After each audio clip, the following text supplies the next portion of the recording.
একদিন সুলাইমান আলাইহিস সালাম জঙ্গল দিয়ে যাওয়ার সময় একটি পেঁচা তাকে সালাম দিল। সালামের উত্তর দিয়ে তিনি পেঁচাকে জিজ্ঞাসা করলেন, তুমি সবসময় একা একা গম্ভীর হয়ে থাকো কেন? পেঁচা বলল, মরার পর একাই থাকব, তাই একাকী বসে থাকি। এরপর সুলাইমান আলাইহিস সালাম জিজ্ঞাসা করলেন, তুমি শস্যদানা খাও না কেন?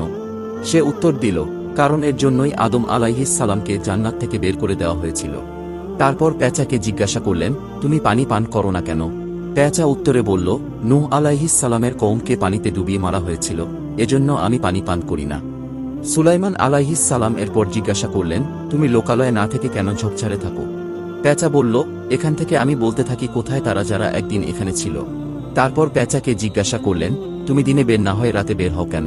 পেঁচা বলল, দিনের বেলা মানুষ জুলুম নির্যাতন করে, তাই রাতে বের হই।